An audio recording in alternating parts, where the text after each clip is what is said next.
Continuamos con nuestro estudio del libro de Apocalipsis y hoy veremos el tema de los 144,000 sellados. En el capítulo 7, en la primera parte de ese capítulo, de los versículos 1 al 17, y en la versión Reina Valera 60, dice así, empezando con el versículo 1.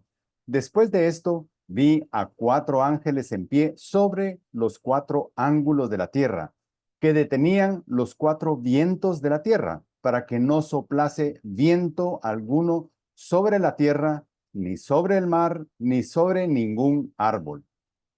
Vi también a otro ángel que subía de donde sale el sol, y tenía el sello del Dios vivo, y clamó a gran voz a los 4 ángeles a quienes se les había dado el poder de hacer daño a la tierra y al mar, diciendo: no hagáis daño a la tierra, ni al mar, ni a los árboles, hasta que hayamos sellado en sus frentes a los siervos de nuestro Dios. Y oí el número de los sellados: 144,000 sellados de todas las tribus de los hijos de Israel. De la tribu de Judá, 12,000 sellados. De la tribu de Rubén, 12,000 sellados. De la tribu de Gad, 12,000 sellados. De la tribu de Aser, 12,000 sellados. De la tribu de Neftalí, 12,000 sellados. De la tribu de Manasés, 12,000 sellados. De la tribu de Simeón, 12,000 sellados. De la tribu de Leví, 12,000 sellados. De la tribu de Isaacar, 12,000 sellados. De la tribu de Zabulón, 12,000 sellados. De la tribu de José, 12,000 sellados. De la tribu de Benjamín, 12,000 sellados. Ya hemos empezado a ver las cosas que han de ser después de estas, o sea, las cosas del futuro, las cosas que suceden inmediatamente después del rapto de la iglesia. Vimos el trono de Dios, el rollo sellado, el cordero y los primeros 6 sellos. El capítulo anterior cerró con el pánico creado por el juicio del 6º sello. Y ahora veremos una especie de paréntesis, un interludio, una nota al margen, podemos decirlo de diferentes maneras, entre el 6º y el 7º sello. Y en este paréntesis veremos 2 grandes grupos de salvos. Estos salvos no son la iglesia, pues la iglesia ya estará para ese momento con su Señor y Salvador. El primer grupo está formado por 144,000 sellados de origen israelita. Esto está sumamente claro en el texto y lo vamos a ver. Por eso decimos, no tenemos por qué alegorizar algo que literalmente tiene sentido. Previo a ser sellados, y este es un detalle importante, ya deben ser salvos. ¿Saben por qué? Porque en los seres humanos no existe salvación por decreto. La salvación de un ser humano tiene que ser por decisión propia. Además del sello del Espíritu, que tenemos todos los salvos y que vamos a compartir con ellos ese tipo de sello, ellos tendrán un sello protector especial para poder predicar. Serán predicadores incansables, tipo Pablo, e inmunes a un daño físico que les pudieran hacer. Serán tiempos de engaño y persecución, pero también de avivamiento. Y a pesar de sus juicios, Dios mantendrá abierta la puerta de salvación. El versículo 1 inicia con estas palabras: después de esto vi. Y aquí hay una pregunta obligada. ¿Juan sigue aquí con una narrativa cronológica de eventos? ¿Sí o no? Por lo que va a narrar, no parece que sea así. Más parece una nota al margen, un paréntesis, un panorama general de lo que está pasando en esa primera etapa, y vamos a ver que también incluye la segunda etapa, pero es una visión panorámica entre el 6º y el 7º sello. Ahí es donde él hace ese stop, donde se detiene en la narrativa. Aquí, en este capítulo, se da respuesta a la pregunta: que angustiadamente estaban haciendo al final del capítulo anterior. ¿Y quién podrá sostenerse en pie? Yo los animo a revisar el panorama que está en el primer estudio de esta serie. Es un panorama gráfico y ahí van a encontrar cosas como esta. La división de Apocalipsis en tres partes. La primera parte son las cosas que has visto. Y ya dijimos, ahí en el capítulo 1, Juan narra a Jesucristo glorificado, como él no lo había visto hasta ese momento. Luego viene la segunda parte, las cosas que son. Es la era presente. Es la etapa de la iglesia. Es el tiempo que estamos viviendo hoy previo al rapto de la iglesia. Y ahí se dan mensajes a 7 iglesias, que eran 7 iglesias en la región del Asia, en el siglo I, iglesias que conocía muy bien Juan, pero los mensajes a esas iglesias también nos atañen a nosotros, porque lo que les dice a ellas es válido para la iglesia en general, desde el Pentecostés hasta el día del rapto. Eso está en el capítulo 2 y 3. Esa etapa, la era de la iglesia, terminará repentinamente. ¿Cómo? Con el rapto de la iglesia. Algunos dicen que esto no es así, pero la evidencia, vayámonos a la evidencia bíblica. Aquí no vale especular. Primera Tesalonicenses 4, versículos 16 y 17 dice claramente que nosotros seremos raptados con el Señor, llevados con el Señor, muertos y vivos, ambos. Y eso da inicio a un programa de actividades o de eventos que son específicos para la iglesia. Por ejemplo, nos vamos a encontrar con Cristo porque Él ha preparado lugar para nosotros. Eso está en Juan capítulo 14, versículos 1 al 3. También tendremos que enfrentar el tribunal de Cristo, que no es para condenación. Es un tribunal donde se va a evaluar lo que cada uno de nosotros hizo cuando ya era salvo. Todos tenemos dones y talentos y más vale que los pongamos en práctica para el engrandecimiento de la obra del Señor, que cumplamos nuestra misión. Eso se va a evaluar en ese tribunal de Cristo y lo podemos encontrar en 1 Corintios capítulo 3 y 2 Corintios capítulo 5. Pero también después de eso vamos a ser revestidos de blanco porque todas las imperfecciones ya han sido quitadas y entonces vendrán las bodas del Cordero. Eso está en Efesios capítulo 5 y en Apocalipsis capítulo 19. Vienen después la tercera parte, las cosas que serán después de estas. Eso está en el capítulo 4 hasta el 22. Pero hay dos bloques. Los juicios están del 4 al 19 y del 20 al 22 está el establecimiento del reino de Cristo y la nueva Jerusalén, o sea, la eternidad. Ya vimos en el capítulo 4 la descripción del trono de Dios, lo que Juan vio. En el capítulo 5 vimos que el que estaba sentado en el trono tenía un rollo y ese rollo tenía sellos. Y esos sellos, al irlos quitando, desencadenan juicios que suceden en la primera mitad de esos 7 años que durará ese periodo de tribulación, que inicia con la firma de un pacto y esa mitad cierra con la abominación desoladora. De ahí vienen los juicios de los sellos. Ya vimos los primeros 6 sellos, ya los vimos completamente. Y ahora estamos en un paréntesis, donde Juan ve a 2 grupos. Y eso está previo a que se quite el séptimo sello que abre la puerta a 7 trompetas. Está el primer grupo, son los 144,000, y el segundo grupo son los mártires que saldrán del período de la tribulación. Continúa el versículo 1 y dice así: vi a 4 ángeles en pie sobre los 4 ángulos de la tierra, que detenían los 4 vientos de la tierra. Juan ve a 4 ángeles muy poderosos, y estos 4 no son los 4 seres vivientes que vio antes, que eran serafines. Y dice que estaban ubicados en los 4 puntos cardinales. Así se interpreta esto.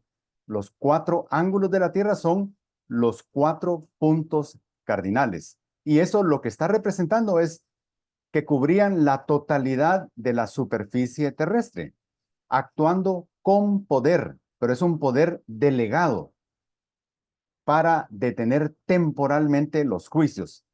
Juicios que ellos también tienen la autoridad para ejecutarlos. Es una acción a favor de la tierra, pero que tiene un propósito bien definido. El propósito de identificar a todos los que recibirán un sello especial de parte de Dios. Y dice, para que no soplase viento alguno sobre la tierra, ni sobre el mar, ni sobre ningún árbol. Los juicios que están por venir causarán destrucción en toda la tierra. En el mundo, ese compás de espera será visto como un alivio a la crisis de lo que ha pasado en los 6 sellos anteriores. Y es muy probable que el anticristo trate de capitalizar esa calma, ese alivio a su favor y que convenza a muchos con engaño que es él el autor de esa calma. Dice el versículo 2, vi también a otro ángel que subía de donde sale el sol y tenía el sello del Dios vivo. Y aquí, aunque no se identifica a este quinto ángel, tiene gran autoridad, pero es una autoridad delegada. La autoridad que ha recibido está simbolizada por el sello que Dios le dio. Es más o menos como sucedía en la antigüedad con los embajadores, que actuaban a nombre del rey y para firmar algo en nombre del rey llevaban un sello. Dios está en control de todo y usa a sus ángeles para ejecutar sus planes. Continúa el versículo 2. Y clamó a gran voz a los 4 ángeles, a quienes se les había dado el poder de hacer daño a la tierra y al mar. Estos 4 ángeles serán también los responsables de ejecutar los juicios. Y esta capacidad de sembrar destrucción en toda la tierra se las da Dios. Dios está en control de todo. Cumplen a cabalidad con su mandato. Detener los juicios y luego ejecutarlos. Todo va según el plan de Dios para esos primeros meses de tribulación. El escenario de los juicios no abarca el cielo. Ahí en el cielo todo está en calma. Continúa en el versículo 3, así diciendo, no hagáis daño a la tierra, ni al mar, ni a los árboles. La orden enfatiza la necesidad que hay de que estos 4 ángeles sigan estrictamente las instrucciones. Y lo que se está dando acá es un típico formato condicional. Y un formato condicional, ¿cómo está estructurado? Es así. Si sucede la condición, entonces ejecute lo que tenga que ejecutar. Si no sucede la condición, entonces ejecute otra cosa. ¿Y cómo lo vemos acá? Si todos están sellados, inicie juicio. Si no todos están sellados, quédese en calma. Y se queda como un loop esperando a que la condición se cumpla para seguir con los juicios. Continúa el versículo 3, dice, hasta que hayamos sellado en sus frentes a los siervos de nuestro Dios. La espera termina cuando todos esos siervos reciban un sello distintivo. Previo a ser sellados, y esto es bien importante recalcarlo, previo a ser sellados, estos que van a ser sellados ya deben ser salvos. No existe ni siquiera en este caso una salvación por decreto. Siempre tiene que ser producto de una decisión. Y estos habrán tomado su decisión y luego serán sellados. Ese sello puede ser que sea visible o invisible, les dará protección divina para su misión. Esos sellados predicarán por todo el mundo sin temor a sufrir daño físico. Todos los sellados, sin excepción, serán israelitas. Y ese grupo, aunque a algunos no les gusta escuchar esto, ese grupo aún no ha sido seleccionado. Serán instrumentos escogidos al servicio de Dios, similares al apóstol Pablo. Segunda Corintios 3:16 dice, pero cuando se conviertan al Señor, el velo se quitará. Mateo 24:14 dice, y será predicado este evangelio del reino en todo el mundo para testimonio a todas las naciones, y entonces vendrá el fin. Dice el versículo 4, y oí el número de los sellados, 144,000 sellados de todas las tribus de los hijos de Israel. El primer detalle que tenemos que observar es que esta no es una estimación gruesa de parte de Juan, es una cantidad exacta. ¿Y cómo sabe él que es una cantidad exacta? Porque alguien que sabía el número lo dijo y él solamente escuchó, dice, y oí. Eso es muy importante. Cuando es un número muy grande de personas, entonces él dice una multitud que no se podía contar. Ese es otro caso. En este caso, él escuchó.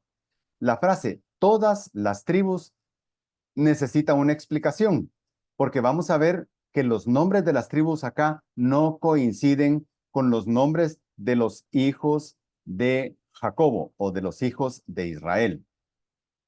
¿Y a qué tribus se refiere Juan? Tenemos que verlo despacio.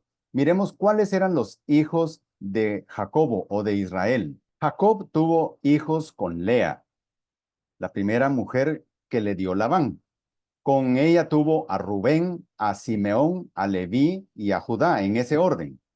Luego, Raquel le da a Jacob a su esclava, Bilha, y con ella Jacob tiene a Dan y tiene a Neftalí.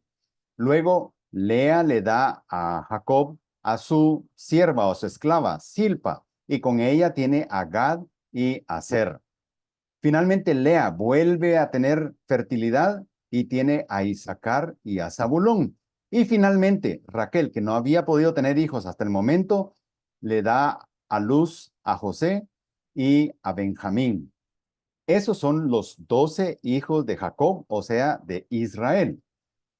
A uno se le da el sacerdocio y no se le permite tener tierras ni ejercer libremente actividades comerciales, porque su privilegio es el sacerdocio. Sin embargo, a José se le da una doble bendición. Se permite que de él salgan dos tribus, Efraín y Manasés. Y entonces, cuando entran ya a la tierra de Canaán, primero Moisés, antes de entrar a la tierra, le reparte su tierra a Rubén, a Gad, en el lado este del río Jordán, y a media tribu de Manasés. Y luego ya cruzando el Jordán, en tierra de Canaán, Josué le reparte su tierra a Judá, a Efraín y a la otra mitad de la tribu de Manasés. Luego, como los últimos a los que se le reparte tierra, le reparte a Benjamín, a Simeón, a Zabulón, a Isaacar, a Aser, a Neftalí y a Dan, en ese orden. Pero en Apocalipsis encontramos que las tribus que mencionan son Judá, Rubén, Gad, Aser, Neftalí, Manasés, Simeón, Leví, Isaacar, Zabulón, José y Benjamín. Y esa lista no coincide con los hijos de Jacob y tampoco coincide exactamente con la distribución de tierras en Canaán. Suceden algunas cosas interesantes que vamos a ver en detalle. No está Dan, y tampoco está Efraín, y en su lugar está Leví y está José.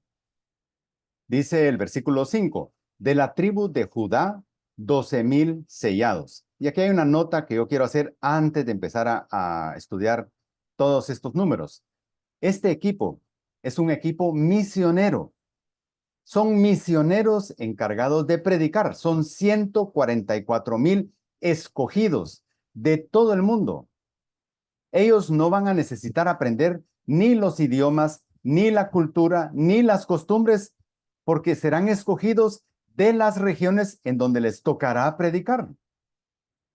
Podrán proclamar libremente el mensaje de salvación en los pueblos y naciones donde nacieron, sin ningún temor a ser asesinados, aunque esa va a ser la intención del anticristo, matarlos. No lo va a poder hacer. Judá es la primera tribu, pues el linaje del Mesías es de Judá. el linaje del Cordero es de Judá, y la primogenitura, y con ella el cetro pasó de Rubén a Judá por su pecado. Eso lo encontramos en Génesis 49, 3 y 4. Dice Rubén, tú eres mi primogénito, principal en dignidad, principal en poder.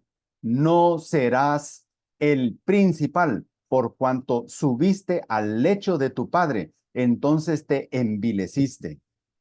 Judá, por decisión de Dios, recibe el privilegio de liderar a sus hermanos.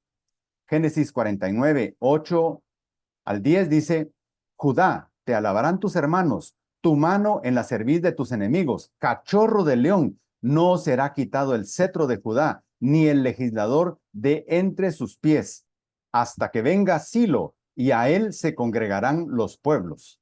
Dice también en Romanos 11:25, porque no quiero, hermanos, que ignoréis este misterio, para que no seáis arrogantes en cuanto a vosotros mismos, que ha acontecido a Israel endurecimiento en parte, hasta que haya entrado la plenitud de los gentiles.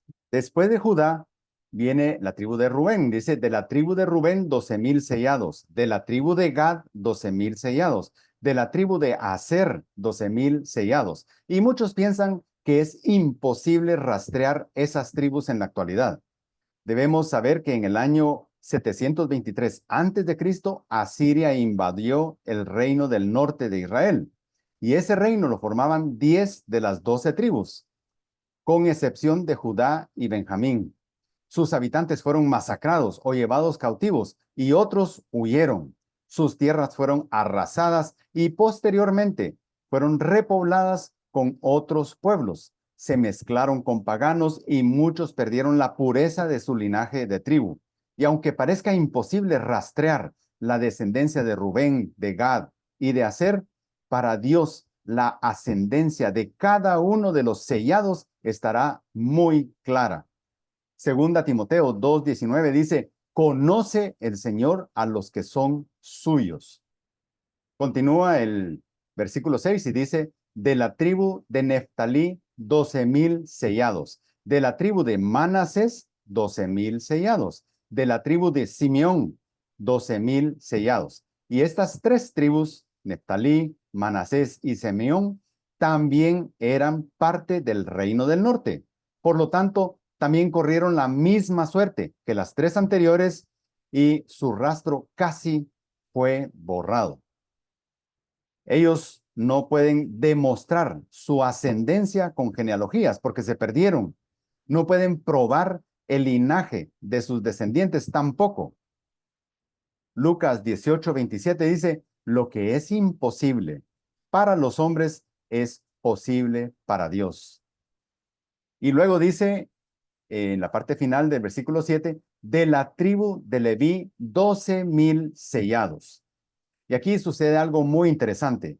Leví sí era uno de los hijos de Jacob, o sea, de Israel, pero a él no le fue dada tierra, porque se le dio un privilegio, el privilegio del sacerdocio. Eso implicaba la enseñanza de la Biblia, implicaba los sacrificios y también implicaba el impartir justicia. Todo eso era privilegio de Leví. Pero con el triunfo de Cristo en la cruz del Calvario y su resurrección, ese antiguo pacto quedó sobreseído. Por lo tanto, los levitas ya no tienen ese ministerio. En el reino de Jesucristo, que Él va a establecer en esta tierra, Leví regresará a ser una tribu más, sin privilegio sacerdotal. Leví, que no era tenida por tribu, porque no tenía tierra, en Apocalipsis sustituye a la tribu de Dan. ¿Por qué? Porque Dan comete un gravísimo pecado. Y ese lo podemos encontrar en Jueces 18 y en Primera Reyes capítulo 12. Es un pecado de idolatría imperdonable para Dios. Continúa el versículo 7 y dice, de la tribu de Isaacar, 12,000 sellados. De la tribu de Zabulón, 12,000 sellados. Yo no tengo por qué inventar que estos 12,000 son un número espiritual o una interpretación que no sea literal y alegorizarla. ¿Por qué? Dice 12,000 y existe la posibilidad de que sean 12,000, son 12,000. Isaacar y Zabulón también eran parte de lo conquistado del reino del norte por Asiria. Y pocos escaparon del cautiverio. Los que escaparon buscaron huir al reino del sur. Sin embargo, el mismo reino del sur, poco tiempo después, iba a caer en manos de Babilonia. Ese reino del sur está formado o estaba formado por Judá y Benjamín. Dice después de la tribu de José, 12,000 sellados. José tuvo el privilegio de ser la cabeza de dos tribus, Efraín y Manasés, pero por su idolatría, en Apocalipsis, Efraín es sustituido por su padre, por José. No se pierde el linaje de Efraín, pero no le queda a él el privilegio de llevar el nombre de esa tribu, sino su papá, José, lo va a llevar. La historia de la idolatría de Efraín la encontramos en Oseas 4:17 y en el capítulo 5 del 3 al 5 también de Oseas. Finalmente está Benjamín, quien junto a Judá formaban el reino del sur. Y aunque Benjamín tuvo una triste historia de pecado que casi lo lleva al exterminio, tendrá también la oportunidad de aportar predicadores en esos 7 años. Los 144,000 serán una avanzada, pero no serán los únicos salvos. Muchos, incluso antes de ellos, habrán creído ya en Cristo como su Señor y Salvador al ver la evidencia del rapto, la evidencia de los sellos, la evidencia del juicio, y al cotejarlo con Apocalipsis, muchos creerán en ese momento. ¿Cómo podemos resumir? Hemos visto al primero de los dos grandes grupos de este paréntesis del capítulo 7. Estos 144,000 serán salvos de origen israelita, que tendrán una misión. Y así que no solo tendrán el sello del Espíritu que nosotros también tenemos por el hecho de ser salvos, sino que tendrán un sello especial para cumplir su misión sin ningún temor. Su tarea será evangelizar a todo el mundo con el anticristo gobernando. En pocos meses y en medio de persecución, engaño, caos y juicio, lo importante no es que sean israelitas, sino quién los envía y a qué los envía. Sin embargo, es claro, son israelitas, no son gentiles. El siguiente grupo de este paréntesis nos confirma que cumplieron ellos muy bien su misión. El increíble avivamiento que habrá en Israel y en el mundo será admirable. Será la última oportunidad que muchos lamentablemente rechazarán. En cambio, tú, yo, nosotros, podemos ser salvos hoy. ¿Qué estamos esperando? ¿Qué estamos esperando? Oremos. Señor, te damos gracias porque tú nos das claridad al estudiar este libro de Apocalipsis de lo que está por venir. Sabemos que si ya somos salvos, no vamos a estar ahí. Sin embargo, sabemos que muchos quieren engañarnos. Gracias porque tenemos ahora más claridad, más certeza y sabemos a dónde va el mundo. Y eso nos motiva a predicar tu evangelio para que muchos a tiempo puedan tomar su decisión. Oramos, Señor, en el nombre de Cristo. Amén.